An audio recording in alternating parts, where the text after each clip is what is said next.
அஸ்ஸலாமு அலைக்கும் எவ்ரிவன். ஜஸாக்கல்லாஹ் ஹைர். Welcome back to my channel. இன்னொரு இன்ட்ரெஸ்டிங்கான வீடியோவோட உங்களை சாதிக்கிறதுல ரொம்பவே ஹாப்பி. எஸ்டர்டே சொன்ன மாதிரி தான் இன்றைக்கி டிஃப்ரெண்ட்டான ஒரு 3 ரெசிபி வந்து ஒரே வீடியோவில் போட போகிறேன். கவனமாக ஃபுல்லாக பார்த்துட்டு வாங்க என்னென்னு. சரியா, இது என்னென்னு பார்த்தீங்கன்னா மட்டன், ஒரு 1/4 kg மட்டன் சண்டே அதுமா பண்ணலான்னு சொல்லிட்டு வீக்லி ஒன்ஸ் மண்டே மட்டன் பண்ணிவிடுவோம். மட்டன் பார்த்திங்கன்னா ஒமேகா 3 ஃபேட்டி ஆசிட்ஸ் எல்லாம் இருக்குது. ஸோ இது ஃபஸ்ட்டு வந்து ஒரு 2 விசில் நான் வேக வச்சுக்குவேன். இஞ்சி பூண்டு விழுது, மஞ்சள் தூள், மிளகாய் தூள், கொஞ்சமாக உப்பு போட்டு குக்கரில் 2 விசில் வந்து வேக வச்சிடுவேன். மீன்வைல் இது கிரேவி பண்ணுறதுக்கு தேவையான பொருட்கள்லாம் நல்லா கட் பண்ணி வச்சுக்கிட்டு மசாலா ஐட்டம்ஸ் என்னென்ன தேவையோ அதெல்லாமே எடுத்து வச்சுப்பேன். சரியா, சிக்கன் மசாலா, மஞ்சள் தூள் எல்லாமே போட்டு கிரேவி பண்ணுறதுக்கு இது வந்து பார்த்திங்கன்னா ஃபஸ்ட்டு வந்து பாயில் பண்ணுறதுக்கு என்ன, ஒரு கொஞ்சமாக ஒரு ஹாஃப் தக்காளி, ஹாஃப் வெங்காயம், ஒரு பச்சை மிளகா, புதினா போட்டு அந்த கட் பண்ணுற இதுலேருந்து எடுத்து வச்சுக்கிட்டு இது முதல்ல வந்து ஒரு 2 விசில் வந்து வேக வச்சிடணும். பார்த்திங்களா, ஒரு கொஞ்சம் 2 விசில் வெந்தால் தான் அந்த மட்டனே கூட நல்லா கிரேவி சாப்பிடும்போது கொஞ்சம் பாயில் ஆகி இருக்கும். பாயில் ஆகிடலன்னா நல்லா இருக்குது சாப்பிடும்போது. ஸோ ஒமேகா 3 ஃபேட்டி ஆசிட்ஸ் இருக்கிறதால குழந்தைங்களுக்கு ரொம்பவே நல்லது. பிரைன் டெவலப்மெண்ட்க்கு ஒமேகா 3 ரொம்பவே இம்பார்ட்டன்ட். ஸோ வீக்லி ஒன்ஸ் நீங்கள் கொஞ்சமாக ஆட் பண்ணிக்கலாம், ரொம்ப சாப்பிடக்கூடாது. இது வேக வச்சதுக்கு அப்புறமா பார்த்திங்கன்னா தனியாக ஒரு கடாயில் லவங்கப்பட்டை, இந்த கரம் மசாலா போட்டு வெங்காயம் போட்டு கொஞ்சம் பொன்னிறமாக வந்து வதக்கிடணும். ஸோ சூப்பராக நான் கொஞ்சம் கோல்டன் ப்ரௌன் வரும்போது நீங்கள் மீன்வைல் கட் பண்ணி வச்சுருக்க எல்லாத்தையும் போட்டு கொஞ்சம் கொஞ்சமாக வந்து கிரேவி மாதிரி தொக்கு மாதிரி பண்ணிட்டு வந்ததுக்கப்புறமா இந்த வேக வச்சுருந்தேன் இல்லையா, அந்த பாயில் பண்ண மட்டனில் போட்டு தொக்கு மாதிரி ஃபுல்லாக ஒரு உருளைக்கிழங்கு சாப் பண்ணி வச்சுருந்தேன். அது எல்லாமே போட்டு மிக்ஸ் பண்ணால் மட்டன் கிரேவி சூப்பராக டேஸ்டியாக ரெடி ஆகிடும். சரியா, இது வந்து கொஞ்சம் மூடி போட்டு வேக வச்சிங்கன்னா சீக்கிரமாக வெந்துடும். அதிலே உப்பு போட்டு ஸ்பைசியாக நல்லாயிருக்கும். எப்போவுமே வந்து ஒரு டயட் இருக்கும்போது பார்த்திங்கன்னா வீக்லி ஒன்ஸ் வந்து சீட் டேன்னு இருக்கும். சரியா, ஏன்னா ஒரு 6 டே நீங்கள் கண்ட்ரோலாக இருந்துட்டு ஒரு 1 டே வந்து சீட் டே பண்ணுறது ஒன்றும் தப்பு இல்லை. ஆனால் ரொம்ப ஹெவியாக சாப்பிடக்கூடாது. அன்றைக்கி சண்டே மட்டும் மட்டன் எடுத்துக்கோங்க. இல்லைனா கூட ஏதாச்சும் உங்களுக்கு பிடிச்ச நான்வெஜ் மட்டன் இல்லைனா வேறு ஏதாச்சும் பிடிக்குமோ அதை எடுத்துக்கோங்க. அது சீட் டேன்னு சொல்லுவோம் டயட்டில். சரியா, ஹோல் டே நீங்கள் ஃபுல்லாக ஒரு 2 kg லாஸ் பண்ணதுக்கப்புறம் நான் இது பண்ணுவேன், நான் இது சாப்பிடணும், அந்த மாதிரி ஒரு உங்களுக்குள்ளே வந்து ஒரு காம்படிஷன் மாதிரியே இருக்கும். நல்லா இன்ட்ரெஸ்டிங்காக நீங்கள் ஹோல் வீக் பண்ணிவிட்டு வந்து 1 டே நீங்கள் சீட் டே பண்ணிவிட்டு அதுக்கேற்ற மாதிரி ஒர்க் அவுட் பண்ணிங்கன்னா இதுக்கான உங்களுக்கு லாஸ் ஆஃப் கேலரி போயிடும். சரியா, பார்த்திங்களா இவ்வளோ அழகாக வெந்திருக்கு.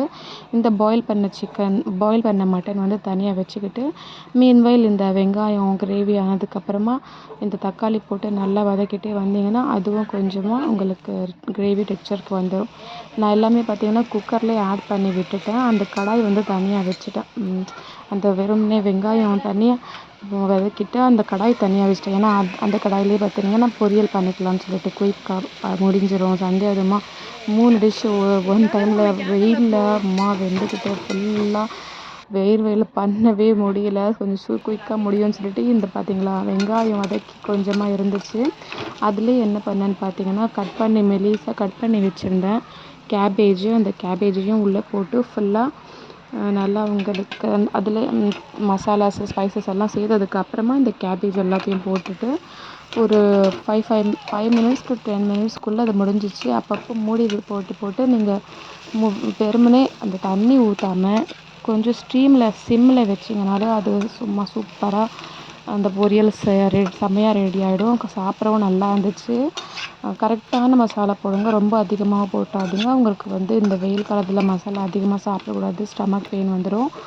சிக்கன் மசாலா ஆட் பண்ணோன்னா கூட ரொம்ப டேஸ்ட்டாக இருக்கும். பொரியலில் உங்களுக்கு என்ன நான்வெஜ் பண்ணினுங்கனாலும் சிக்கன் மசாலா தனியாக அது மசாலாவோடு சேர்த்திங்கன்னா சூப்பராக டேஸ்ட்டாக இருக்கும். இதை நல்லா மிக்ஸ் பண்ணி விட்டுட்டிங்கன்னா தண்ணி நான் கொஞ்சம் கூட போடல, நிஜமாக சொல்கிறேன்.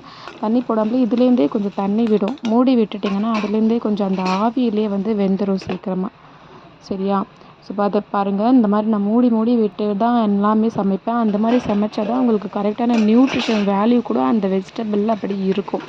எல்லாத்துக்குமே நான் மூடி போட்டு தான் பண்ணுவேன். ஏன்னா ஓப்பனில் வச்சு பண்ணால் அதோட எல்லாமே ஆவியில் அப்படியே அந்த நியூட்ரிஷன் வேல்யூ எல்லாம் ஆவியில் போடுன்னு சொல்லிட்டு எங்கள் அம்மா வந்து சமையல் கற்றுக் கொடுக்கும்போதே வந்து இந்த மாதிரி தான் சமைக்கணும்னு சொல்லிட்டு தான் கற்றுக் கொடுத்தாங்க.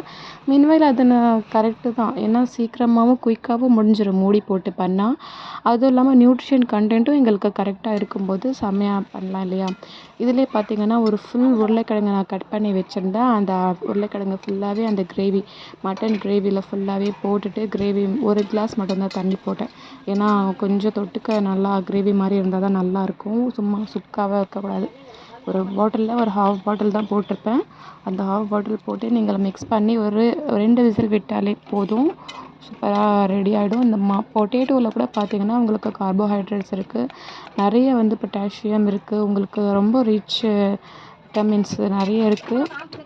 ஸோ வீக்லி ஒன்ஸ் இந்த மாதிரி மட்டனில் வேறு ஏதாச்சும் நான்வெஜ் போட்டு வெஜிடபிள்ஸோடு சேர்த்து நான்வெஜ் போட்டு பண்ணிவிட்டு உங்களை மீல்ஸ் டயட்டை வந்து ஃபாலோ பண்ணிவிட்டு வாங்க. பொரியல் கூட மீன்வைல் அந்த இது பண்ணிகிட்டு இருக்கும்போதே மீன்வைல் பொரியலும் நான் ஃபுல்லாக வந்து முடிச்சிட்டேன். சட்னி ஃபுல்லாக பண்ண வீடியோ நான் போடல. இன்னொரு வீடியோவில் போடுறேன். ஏன்னா அது ஃபஸ்ட்டு பண்ணிவிட்டு முடிச்சிட்டதுக்கப்புறமா தான் இது ரெண்டும் நான் சரி ஓகே வீடியோ எடுத்து போடலான்னு பிளான் பண்ணேன். அந்த சட்னிக்கான வீடியோ நான் எடுக்கலை. ஆனால் வந்து பிஃபோராகவே சட்னி முடிச்சிட்டேன். எண்டிங்கில் உங்களுக்கே தெரியும். நான் பொட்டேட்டோ போட்டிருந்தேன் இல்லையா? பொட்டேட்டோ போட்டு மூடி விட்டுட்டு ஒரு 2 விசில் வர்றதுக்கு வெயிட் பண்ணிகிட்டு இருந்தேன். மீன்வைல் இதுவும் பார்த்துட்டு இருந்தேன். ரெண்டுமே ஒரே வாட்டி சமைச்சி முடிச்சாச்சு. ஸோ நல்லா இருந்துச்சு. சாப்பிடவும் அன்றைக்கி ரைஸோடு சேர்த்து 3 டிஷ்ஷை வச்சு சாப்பிட்டோம். சூப்பராக இருந்துச்சு. சரியா? இதே மாதிரி உங்கள் வீட்டில் வந்து வீக்லி ஒன்ஸ் வந்து நல்லா என்ஜாய் பண்ணி ஃபுல்லாக ஃபேமிலியோடு ஹெல்த்தியாக உட்காந்து சாப்பிடுங்க ஹாப்பியாக. இந்த மாதிரி வந்து கேபேஜில் கூட பார்த்திங்கன்னா உங்களுக்கு நிறைய வந்து டைஜஷன் ப்ராப்பர்ட்டிஸ் ரொம்ப இருக்குது. உங்களுக்கு கேபேஜ் வந்து ராவாகவே சாப்பிட்லான்னு சொல்லிட்டு சாலட் மாதிரி பண்ணிவிட்டு நீங்கள் வெறுமனே வெங்காயம் தக்காளி இந்த கேபேஜ் கேப்சிகம் கேரட் எல்லாம் சேர்ந்து ஒரு சாலட்ஸ் மாதிரி பண்ணி வெறுமனே டெய்லி ஒரு பவுல் நீங்கள் இந்த மாதிரி ரா வெஜிடபிள் மட்டுமே சாப்பிட்டுட்டு வந்தீங்கனாலே அதே உங்களுக்கு வயிறு வந்து ஃபில்லிங்காக இருக்கும். அப்படி ஃபில்லிங்காக இருக்கும்போது வேறு எதுவும் சாப்பிட்றதுக்கு உங்களுக்கு ஹங்கர் ஃபீலாக இருக்காது, காவிங்ஸ் இருக்காது. ஸோ இது மாதிரி நீங்கள் உங்கள் டயட்டில் வந்து இந்த மாதிரிலாம் ஃபாலோ பண்ணிக்கிட்டிங்கன்னா ரொம்ப நல்லாயிருக்கும். சரியா? ஸோ நீங்கள் என்ன பண்ணுறீங்கன்னா அது பார்த்தீங்களா எவ்வளோ சூப்பராக அழகாக ரெடி ஆகிடுச்சு. நல்லா இருந்துச்சு. தான் தண்ணியே போடல சுத்தமாக. அந்த மூடி வச்சு ஆவி போட்டதுலேயே வெந்தது இது. சுட்டு தண்ணி கூட கேபேஜில் போடல. மட்டன் கிரேவியில் போட்டேன். இதில் கேபேஜில் சுத்தமாக தண்ணியே போடல. ஸோ குக்கர் வந்து ஓப்பன் பண்ணி காட்டுறேன் பாருங்கள். ஸோ கிரேவியும் செம்மையாக டேஸ்டியாக ரெடி ஆகிடுச்சு. செம்மையாக இருந்துச்சு. எங்கள் அம்மா அப்பா சாப்பிட்டு ரொம்ப நல்லா இருந்துச்சுன்னு சொன்னாங்க. ஸோ பாருங்கள், உருளைக்கிழங்கு வந்து ரொம்ப விசில் போட்டிங்கன்னா உருளைக்கிழங்கு குழஞ்சி போட உங்களுக்கு நல்லா இருக்காது. சரியா? உருளைக்கிழங்கு கிரேவி ரெடி ஆகிடுச்சு. அதே மாதிரி மீன்வைல் நான் கேபேஜ் பொரியலும் அப்படியே சாப்பிட்டேன். ரொம்ப டேஸ்ட்டாக இருந்துச்சு. இங்கே சட்னி பண்ணியிருந்தேன். தனியாக இருக்குது. அதுவும் மீன்வைல் காட்டுறேன். உங்களுக்கு இந்த மாதிரி குழந்தைங்க வந்து இந்த மாதிரி பண்ணி கொடுத்தா ரொம்பவே என்ஜாய் பண்ணி சாப்பிடுவாங்க. வீட்டில் இந்த மாதிரி பண்ணி கொடுங்க வீக்லி ஒன்ஸ். இதே நீங்கள் மட்டன் யூஸ் பண்ணாமல் பீஃப் யூஸ் பண்ணி கூட பண்ணலாம். சிக்கன் யூஸ் பண்ணி கூட பண்ணலாம் இதே மெத்தடில். ஆனால் சிக்கனை வேக வைக்கணும்னு அவசியம் இல்லை. சரியா? ஸோ பார்த்தீங்களா சட்னி எவ்வளோ அழகாக கலர்ஃபுல்லாக இருக்குது. சட்னிக்கான வீடியோ எடுக்கலை. இன்ஷா அல்லாஹ் இன்னொரு வாட்டி இன்னும் சட்னி இது ஊறுகாய் மாதிரி பண்ணுறேன். அது நான் போஸ்ட் பண்ணுறேன். ஸோ 3 in 1 டிஷ் சண்டே ஸ்பெஷலாக பண்ணி முடிச்சாச்சு. நல்லா ஹெல்த்தியாக சாப்பிட்ட ஒரு ஃபீல் இருந்துச்சு. ஹாப்பியாக வீட்டில் சாப்பிட்ட ஒரு ஃபீல் இருந்துச்சு. நீங்களும் இதே மாதிரி வீட்டில் உங்களோட ஃபேமிலியோடு உட்காந்து சாப்பிடுங்க. கரெக்டாக டயட் ஃபாலோ பண்ணுங்கள். இருக்கிற வாழ்க்கை வந்து ஹாப்பியாக ஹெல்த்தியாக சாப்பிட்டு என்ஜாய் பண்ணுங்கள். So mutton potato gravy with tomato chutney spices plus வந்து குயிக் கேபேஜ் எல்லாமே 3 in 1 டிஷ்ஷு. அன்றைக்கி ஒயிட் ரைஸோடு வச்சு சாப்பிட்டோம். அல்ஹம்துலில்லாஹ் ரொம்ப நல்லா இருந்துச்சு. ஜஸாக்கல்லாஹ் ஹைர். இதே மாதிரி நீங்களும் நல்லா சாப்பிட்டு எனக்கு கமெண்ட் பண்ணுங்கள். நெக்ஸ்ட்டு வீடியோவில் பார்த்தீங்கன்னா நான் க்ரீன் டீ வீட்டிலையே வந்து ஆர்கானிக் லீவ்ஸ் எல்லாம் வச்சு எப்படி க்ரீன் டீ பண்ணேன்ற அந்த வீடியோ நான் உங்களுக்கு போஸ்ட் பண்ணுறேன். வீட்டிலையே நான் வளர்த்த துளசி செடியிலேருந்து அந்த இது சொல்லுவாங்களே கற்பூரவள்ளி இலை அப்புறமா நிறைய இலைலாம் போட்டு க்ரீன் டீ பண்ண வீடியோ நான் காட்டுறேன். அஸ்ஸலாமு அலைக்கும் வரஹ்மத்துல்லாஹி வபரகாத்துஹு. ஜஸாக்கல்லாஹ் ஹைர். See you soon.